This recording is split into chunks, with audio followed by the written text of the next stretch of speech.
મિત્રો, આપણે છેલ્લા લેક્ચરની અંદર રુધિર રસ વિશે આપણે ભણતા હતા. એની અંદર આપણે ચર્ચા કરીએ આગળ. હવે આપણે જોયું કે રુધિરની અંદર રુધિર રસમાં પ્રોટીન વિશે આપણે ચર્ચા કરતા હતા. આલ્બ્યુમિન પ્રોટીન વિશે ચર્ચા કરતા હતા કે જે રુધિરની અંદર પાણી જે છે એને જાળવી રાખે. જ્યારે ફાઇબ્રિનોજન પ્રોટીન જે છે તે રુધિર ગંઠાવાની ક્રિયા માટે જરૂરી છે. અને ગ્લોબ્યુલિન પ્રોટીન વિશે આપણે જોયું હતું ઇમ્યુનોગ્લોબ્યુલિન્સ કે જે રોગ પ્રતિકારક તંત્રની અંદર મહત્વનો ભાગ ભજવે છે. હવે આગળ આપણે રુધિરની અંદર જોઈએ. હવે આપણે લાસ્ટ ટાઈમ એક ચર્ચા કરેલી હતી કે રુધિર રસ જે છે ને એની અંદર રુધિર ગંઠાવા માટે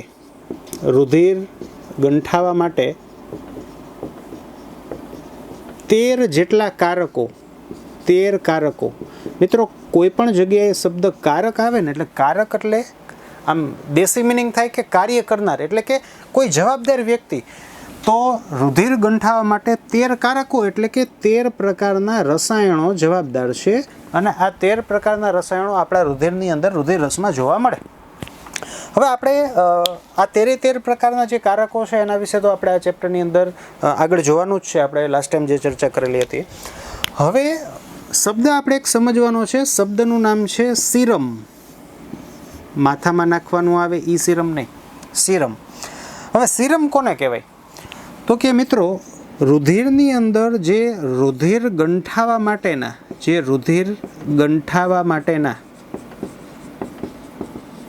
જે કારકો છે, રુધિર ગંઠાવા માટેના જે કારકો છે, આ કારકો વિનાનું જે રુધિર હોય ને, રુધિરની અંદર આ ગંઠાવા માટેના જે કારકો છે એના વિનાનું રુધિર કે રુધિર રસ, જેને સીરમ કહેવાય.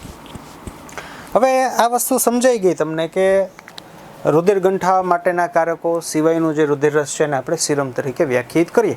તો પ્રશ્ન એક થાય કે આવું કરવાની જરૂર શું છે, અથવા તો આ શબ્દ કેમ લઈ આવ્યા, અથવા તો શા માટે આપણે રુધિર રસમાંથી જેને કહેવાય કે કારકો દૂર કરવા જોઈએ. હવે હું તમને બહુ સાદું એક એક્ઝામ્પલ આપું, થોડું તમે સમજી શકશો. ધારો કે લાસ્ટ ટાઈમ આપણે ચર્ચા કરેલી હતી આલ્બ્યુમિન પ્રોટીન વિશે. હવે આલ્બ્યુમિન પ્રોટીન આપણા શરીરમાંથી જેને કહેવાય કે દૂર થાય, નાશ પામે કોઈ કારણસર. આપણે 3 કારણ પણ જોયા હતા. તો એવા કિસ્સામાં આલ્બ્યુમિનના બાટલા ચડાવવા પડે. હવે આ આલ્બ્યુમિનના જે બાટલા ચડાવવા પડે એની અંદર આલ્બ્યુમિન લેવું ક્યાંથી આપણે? આમ તો ઘણા બધા સ્ત્રોત છે, પણ સાદો સ્ત્રોત કહું ને તો હું તમને કહું કે આલ્બ્યુમિન છે ને આપણે રુધિર રસમાંથી લઈ આવી. હવે તમને એક એક્ઝામ્પલ આપું કે રિલાયન્સ લાઈફ સાયન્સ જે છે તે આલ્બ્યુમિન બનાવે છે, જેની ફેક્ટરી છે મુંબઈમાં. હવે આ રિલાયન્સ લાઈફ સાયન્સ જેને કહેવાય કે આ મુંબઈમાં એની ફેક્ટરી, હવે એને રુધિર રસ જોઈ છે ને એમાંથી એ લોકોને જેને કહેવાય કે આલ્બ્યુમિન અલગ કાઢવું છે અને એના બાટલા બનાવશે. હવે રાજકોટની અંદર કે ગુજરાતની અંદર કોઈ પણ જગ્યાએ બ્લડ બેંક પાસેથી જનરલી તેઓ રુધિર રસ મગાવતા હોય. તો આ રુધિર રસ જેને કહેવાય કે જો ગુજરાતમાંથી આ રુધિર રસ ટ્રાન્સપોર્ટ થઈને મુંબઈ પહોંચશે તો પોસિબલ છે, તમને પણ ખ્યાલ હોય કે રુધિર જે છે તે જ્યારે કોઈ વાતાવરણની અંદર કોન્ટેક્ટમાં આવે ને એટલે જામી જાય, એમ ગઠ્ઠો થઈ જાય. તો મિત્રો, એવા કિસ્સામાં આપણે જ્યારે ટ્રાન્સપોર્ટ કરવાનું છે તો આપણે જનરલી રુધિર રસને એઝ ઇટ ઇઝ ટ્રાન્સપોર્ટ નથી કરતા. આપણે હકીકતમાં સીરમને ટ્રાન્સપોર્ટ કરીએ છીએ. એટલે કે રુધિર ગંઠાવા માટેના જે 13 કારકો છે એને આપણે દૂર કરીને ટ્રાન્સપોર્ટ કરીએ છીએ, જેથી ટ્રાન્સપોર્ટેશન દરમિયાન જે આપણે આ રુધિર કે રુધિર રસને આપણે મોકલશું તે જામી ન જાય. અથવા તો હું તમને આવી રીતે પણ સમજાવી શકું કે ધારો કે કોઈ બ્લડ ટેસ્ટ કરવાની છે અને આ બ્લડ ટેસ્ટ જે છે તેના માટે આપણે જે સેમ્પલ છે એને બહારગામ બહુ દૂરના સ્થાને મોકલવાનું છે. તો એવા કિસ્સામાં પેશન્ટનું જે આપણે બ્લડ લઈશું, આ બ્લડ જે છે એમાંથી આપણે ધારો કે રુધિર રસ મોકલવાનો છે, અથવા તો વાયરસ છે કે બેક્ટેરિયા છે કે કોઈ અન્ય સૂક્ષ્મજીવ છે તે છે કે નહીં એની જાણકારી માટેની ટેસ્ટ કરવી છે. તો આપણે રુધિર રસને અલગ કરીને જો મોકલશું તો સેમ પ્રોબ્લેમ કે રુધિર રસ જે છે તે કદાચ પોસિબલ છે કે જામી જઈ શકે. તો એવા કિસ્સામાં આપણે સામાન્ય રીતે લેબોરેટરીની અંદર રુધિર રસને બદલે આપણે સીરમ મોકલીએ છીએ. તો સીરમ જે છે એનો મિનિંગ જેને કહેવાય કે બહોળા પ્રમાણમાં આવી રીતે ટ્રાન્સપોર્ટેશન અર્થે જેને કહેવાય કે સીરમ જે છે તે રુધિર રસની સાપેક્ષે કે આખા રુધિરની સાપેક્ષે ખૂબ જ મહત્વનું છે. તો સીરમ મીન્સ કે રુધિર ગંઠાવા માટેના જે કારકો છે એના વિનાનું રુધિર, આ રુધિર રસ. હવે આપણે આગળ ચર્ચા કરીએ મિત્રો રુધિરનો જે બીજો કમ્પોનન્ટ પાર્ટ છે જેને આપણે રુધિર કણ તરીકે જાણીએ છીએ, મીન્સ કે રુધિરના કોષો વિશે.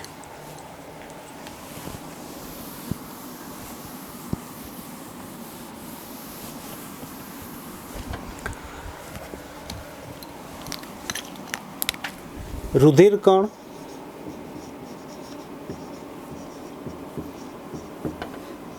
ત્રણ પાર્ટ આપણે જોયા લાસ્ટ ટાઈમ, રક્તકણો, શ્વેતકણો અને ત્રાકકણો કે જે આપણને રુધિર કણની અંદર જોવા મળે છે.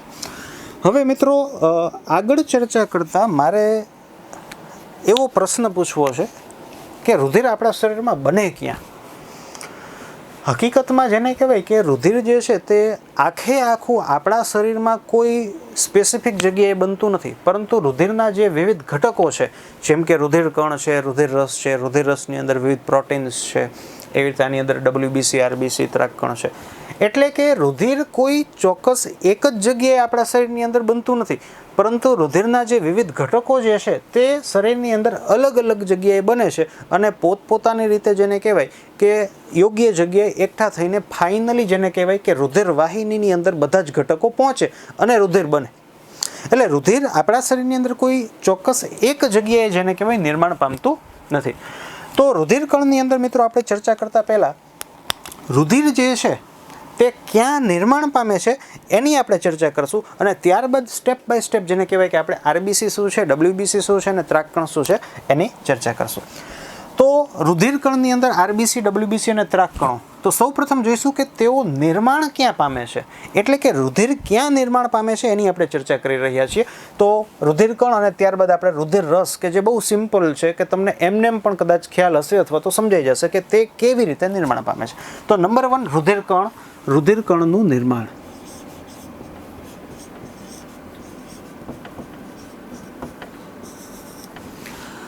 હવે તમે કદાચ અસ્થિમજ્જા શબ્દ સાંભળેલો હોય, જોયો હોય. અસ્થિમજ્જા,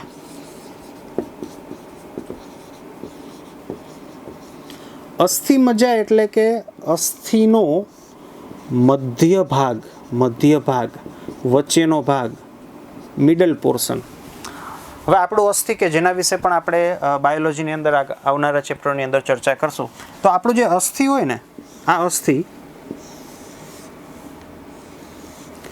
એની અંદર જે આઉટર લેયર જે છે અસ્થિને આપણે જેને કહેવાય જોઈએ ને આમ ખટખટાવશો ને તો આપણને બહારનું જે પથ્થર જેવું લાગશે.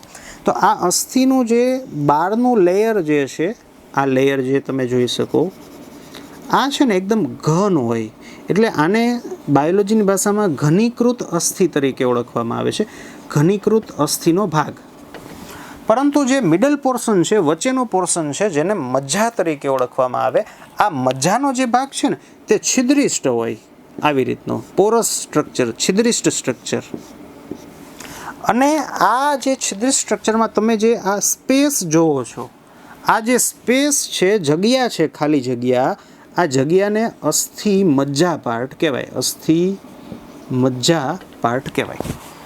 હું ભણાવી રહ્યો છું મિત્રો કે રુધિર જે છે તે ક્યાં નિર્માણ પામે, એની અંદર સૌ પ્રથમ જોઈએ છીએ આપણે કે રુધિરના કણો ક્યાં બને છે, ત્યારબાદ જોઈશું કે રુધિર રસ ક્યાં બને છે, અને ત્યારબાદ તેઓ કેવી રીતે એકત્ર થાય છે, એટલે કે રુધિર કેવી રીતે બને છે.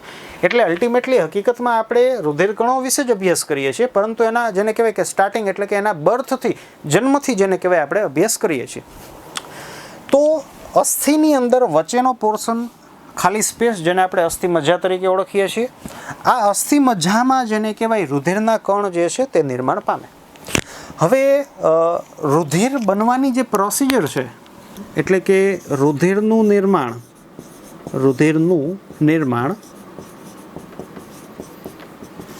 રુધિર બનવાની અથવા તો રુધિરના કોષો બનવાની, રુધિર કરતાં હું લખીશ કે રુધિર કોષનું નિર્માણ,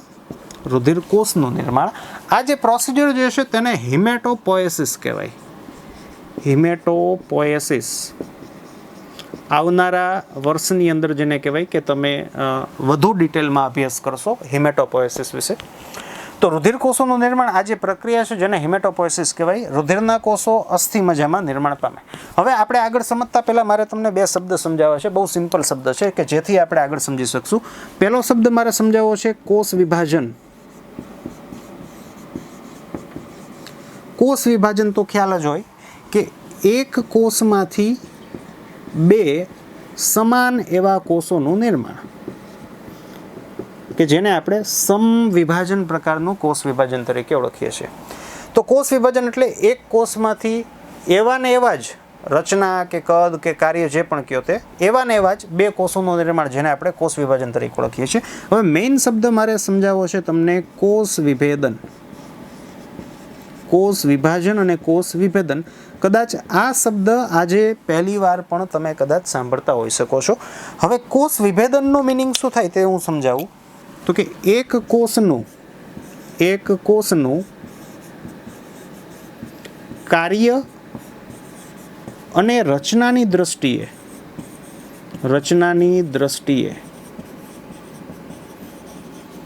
બીજા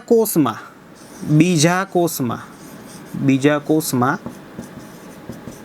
રૂપાંતરિત થવું, જેને કોષ વિભેદન કહેવાય. ધારો કે આ એક કોષ છે, આ કોષ, હવે એનું કોષ વિભેદન એટલે કે આ જે કોષ છે તે રચના અને કાર્ય બંનેની દ્રષ્ટિએ બદલાઈ જાય. ધારો કે આ કોષ છે એ રચનાની દ્રષ્ટિએ પણ બદલાઈ ગયો, તમે જોઈ શકો હવે એનો શેપ આકાર બદલાઈ ગયો છે, અને કાર્યની દ્રષ્ટિએ પણ બદલાઈ ગયો, તમે જે ન જોઈ શકો. તો આને કોષ વિભેદન કહેવાય. કોષ વિભાજન કોને કહેવાય? કે આ કોષ છે એમાંથી જેને કહેવાય આવા ને આવા જ બે કોષોનું નિર્માણ થાય તો એને કોષ વિભાજન કહેવાય. વિભેદન એટલે એક કોષમાંથી રચના અને કાર્યની દ્રષ્ટિએ બદલાઈ જાય. હવે પહેલાં હું તમને વિભેદન ક્યાં થાય એનું મહત્ત્વ શું એ બહુ સાદી રીતે સમજાવી દઉં. કે મનુષ્યના શુક્રકોષ અને અંડકોષ, ધારો કે આ શુક્રકોષ છે, આ અંડકોષ છે. શુક્રકોષ અને અંડકોષ જે છે એનું મિલન થાય એટલે કે આ જે કોષ બને જેને આપણે ફલિતાંડના કોષ તરીકે ઓળખીએ છીએ. અને હવે આ ફલિતાંડનો જે એક કોષ છે એમાંથી જ આપણું સમગ્ર દેહ નિર્માણ પામે. હવે આ જે કોષ છે ને, આ કોષની તમે રચના તમે જુઓ તો ધારો કે ગોળ છે અને એની સાઇઝ કંઈક ચોક્કસ હશે, પણ આ એક જ કોષમાંથી જેને કહેવાય કે આપણા શરીરની અંદર વિવિધ આકારના અને વિવિધ કાર્ય કરતા કોષો કેવી રીતે નિર્માણ પામે? તો બહુ સાદો આન્સર છે કે આ ફલિતાંડ હોય ને એના કોષનું પહેલાં તો સમભાજન એટલે કે કોષ વિભાજન થાય. આ કોષ વિભાજન, હવે તમે જોઈ શકો કે ઘણા બધા પ્રકારના આ ફલિતાંડના કોષો બને છે. હવે જે આ કોષો છે એમાં કોષનું કોષ વિભેદન થાય. ધારો કે હું તમને એમ કહી શકું કે આ જે ઉપરની બાજુએ તમને જે કોષ દેખાય છે, આ કોષ જે છે તે ધારો કે સ્નાયુ કોષમાં પરિણમે છે. આ સ્નાયુના કોષો. આ જે કોષ છે એનું વિભેદન થઈને ધારો કે ચેતાકોષમાં પરિણમે છે. આ ચેતાકોષો.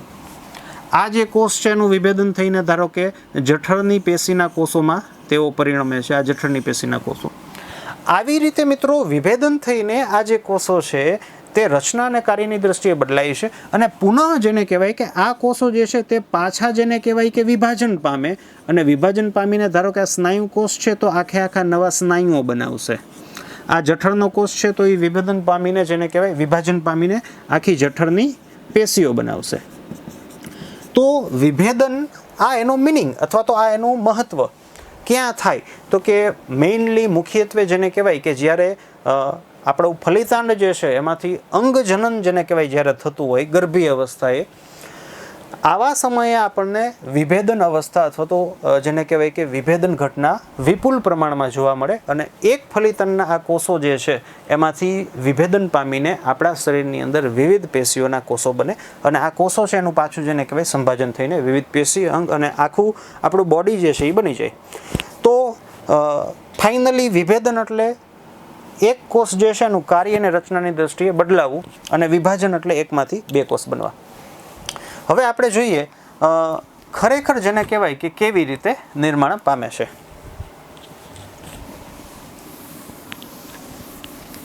અસ્થિ મજ્જાની અંદર જેને કહેવાય કે રુધિરના જે કોષો છે એનું નિર્માણ થાય છે. કોષ વિભેદન ઘટના આપણે જે જોયું તે મુખ્યત્વે જેને કહેવાય કે ગર્ભીય અવસ્થાએ ફલિતાંડમાંથી વિવિધ અંગો કે પેશીઓ બનતી વખતે આપણને જોવા મળે છે. પરંતુ આ જ વિભેદનની પ્રક્રિયા જ્યારે રુધિરના કોષોનું નિર્માણ થવાનું હોય છે ત્યારે પણ આપણને જોવા મળે છે. તો આપણે જોઈએ આપણું જે અસ્થિ મજ્જા જે છે અસ્થિ મજ્જા આ અસ્થિ મજ્જાની અંદર મિત્રો એક કોષ હોય છે. આ કોષને આપણે કહીશું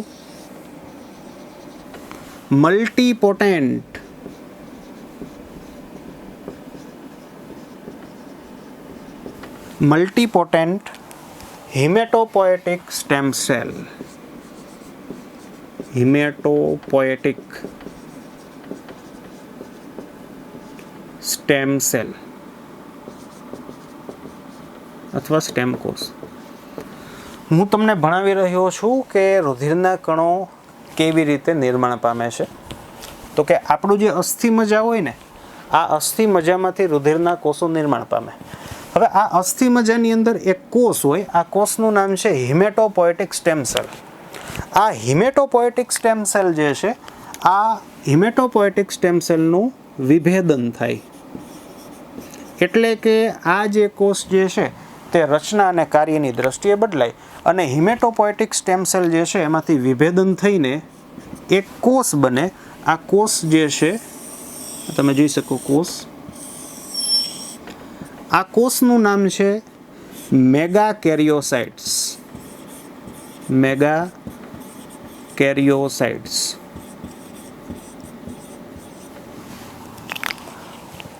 મેગા શબ્દ એટલે મોટું, કેરિયો એટલે કોષ કેન્દ્ર રિલેટેડ. હજી તમે આવા શબ્દો સાથે સંગત નહીં હોય. કેરિયો એટલે કોષ કેન્દ્ર રિલેટેડ અને સાઇટ્સ શબ્દ આવે એટલે કોષ સમજવાનું. એટલે આનો દેશી ગુજરાતી મિનિંગ થાય કે મોટું કોષ કેન્દ્ર ધરાવતો કોષ. તો મેં તમને એટલું કીધું કે આપણા અસ્થિ મજ્જામાં હિમેટોપોએટિક સ્ટેમ સેલ હોય. આ સ્ટેમ સેલનું વિભેદન થાય. વિભેદન થઈને એક કોષ બને. આ કોષનું નામ છે મેગાકેરિયોસાઇટ્સ. તમે જોઈ શકો કે આ છે કોષ કેન્દ્ર, મોટું કોષ કેન્દ્ર. હવે આ મેગાકેરિયોસાઇટ્સ જે છે ને એને અપરિપક્વ આરબીસી તરીકે પણ ઓળખવામાં આવે છે. આ મેગાકેરિયોસાઇટ્સ જે છે એનું પાછું મિત્રો વિભેદન થાય અને એક કોષ બને. આ જે કોષ બને તેને આપણે રેડ બ્લડ કોર્પસ્કલ તરીકે ઓળખીએ છીએ અથવા તો આરબીસી કે રક્તકણ તરીકે ઓળખીએ છીએ. રક્તકણ જે હોય ને મિત્રો એની અંદર કોષ કેન્દ્ર જોવા મળતું નથી. અને આ જે મેગાકેરિયોસાઇટ્સ છે આ મેગાકેરિયોસાઇટ્સ કોષનું ખંડન એટલે કે કોષનું તૂટવું. મેગાકેરિયોસાઇટ્સ કોષનું ખંડન એટલે કે કોષ તૂટે અને જે નાના નાના ટુકડાઓ જેને કહેવાય સર્જાય. આ ટુકડાઓને ત્રાક કણ કહેવાય. તો આ મેગાકેરિયોસાઇટ્સ કોષ છે એના ટુકડા, કોષોના ટુકડા.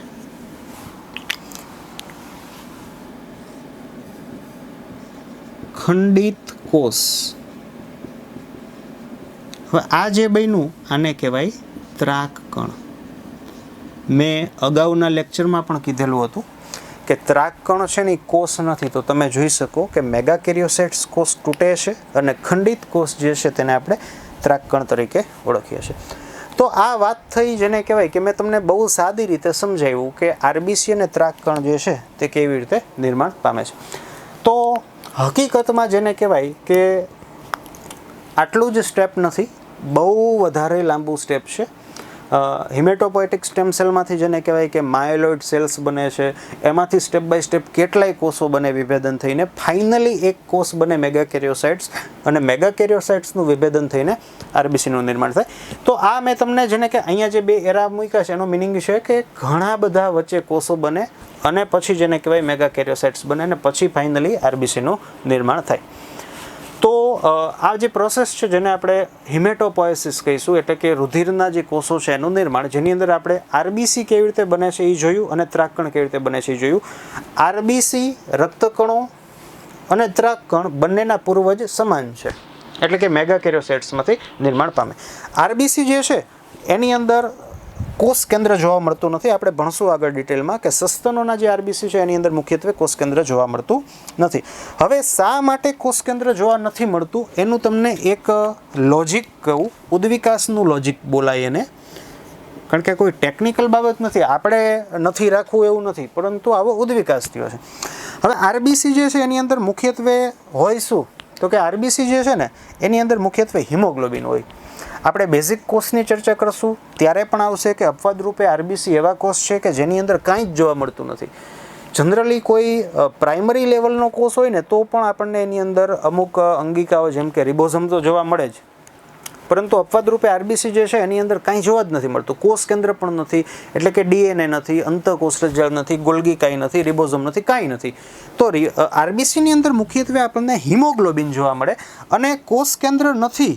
તો એનો મિનિંગ એમ થાય કે આરબીસીની અંદર જગ્યા વધે, કદ વધે, જગ્યા વધે, જેથી વધુ પ્રમાણમાં હિમોગ્લોબિન સમાવી શકાય.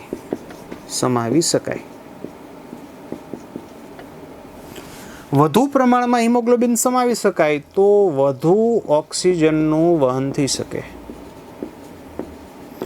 વધુ ઓક્સિજનનું વહન થાય મિત્રો તો આપણા કોષમાં ઝડપથી જેને કહેવાય કે એટીપીનું નિર્માણ થાય. એટીપીનું નિર્માણ એટલે તમે આને જો એવી રીતે સમજો ને કે આપણે મનુષ્યની આપણે ચર્ચા કરીએ તો મનુષ્ય જે છે તે અન્ય પ્રાણીઓથી, અન્ય સમૂહના પ્રાણીઓથી વધુ ચંચળ છે. તો આપણી આ ચંચળતા એટલે એક જગ્યાએ આપણે સરખા નથી બેસતા, અથવા તો જેને કહેવાય કે બિનજરૂરી કાર્ય પણ આપણે કરીએ છીએ. તો આને આપણે ચંચળતા તરીકે બાયોલોજીની અંદર વ્યાખ્યાયિત કરશું કે આપણને કોઈ એમ કે હાલો આટો મારી હોય તો આપણે કે હાલો મારી આવી, તો આ આટો મારવાની અંદર એટીપી વપરાય. તો ઉદ્વિકાસની દ્રષ્ટિએ આપણા આરબીસી એવા છે કે વધુ હિમોગ્લોબિન જેને કહેવાય કે આરબીસીની અંદર સમાવિષ્ટ છે, ઝડપથી વધુ પ્રમાણમાં ઓક્સિજન જે છે તે વહન પામે અને આ ઓક્સિજન જેને કહેવાય કોષોની અંદર મળે, શ્વસન થાય, એટીપી બને. તો જે સજીવોની અંદર આરબીસીમાં કોષ કેન્દ્ર છે અથવા તો આરબીસીનું જે વોલ્યુમ છે, કદ છે એ ઓછું છે, તો એની અંદર જેને કહેવાય કે ઓછું હિમોગ્લોબિન અને ચંચળતા ઓછી, મીન્સ કે એટીપી ઓછા બને. એટીપી એટલે શક્તિ. તો જેમ જાજી શક્તિ બને એમ આપણે એનો જેને કહેવાય કે ઉપયોગ વધારે કરશું, ચંચળતા વધુ મળશે, અથવા એક્ટિવનેસ પણ કહી શકાય. ખાલી ચંચળતા શબ્દ વાપરવો તે પણ યોગ્ય નથી. એક્ટિવનેસ તરીકે પણ આપણે વ્યાખ્યાયિત કરી શકશું કે આપણું એક્ટિવનેસ વધારે છે અને એની પાછળનું ઉદ્વિકાસીય કારણ જેને કહેવાય ને તો આ છે કે આરબીસી જે છે એની અંદર કોષ કેન્દ્ર જોવા નથી મળતું ને જેથી વધુ પ્રમાણમાં હિમોગ્લોબિન સમાવિષ્ટ છે.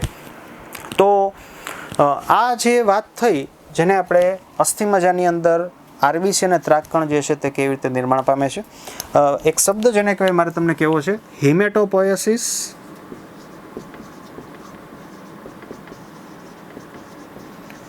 હિમેટોપોએસિસ એટલે આપણે જોયું કે રુધિર કણનું નિર્માણ.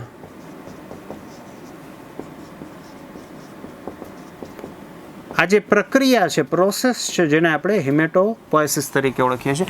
જો હું સ્પેસિફિકલી આરબીસી કેવી રીતે બને છે, મીન્સ કે આજે જે મેં તમને ભણાવ્યું, તો આ જે ટોપિક છે સ્પેસિફિકલી આરબીસી કેવી રીતે બને છે તો એને ઇરિથ્રોપોએસિસ તરીકે ઓળખવામાં આવે છે.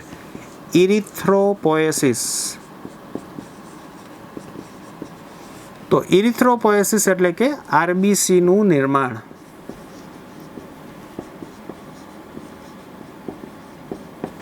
હિમેટોપોએસિસ એટલે કે જેને કહેવાય કે સમગ્ર રીતે રુધિર કણનું નિર્માણ. તો આવી જ રીતે મિત્રો અસ્થિમજ્જાની અંદર ડબલ્યુબીસી પણ બને અને અન્ય કોષ પણ બને, જેમ કે માસ્ટ કોષ, કે જેના વિશે આપણે અગાઉ ચર્ચા કરીશું. તો આ છે ઇરિથ્રોપોએસિસ અને આગળ આપણે જોઈશું કે કેવી રીતે જેને કહેવાય WBC જે છે એનું નિર્માણ થાય છે.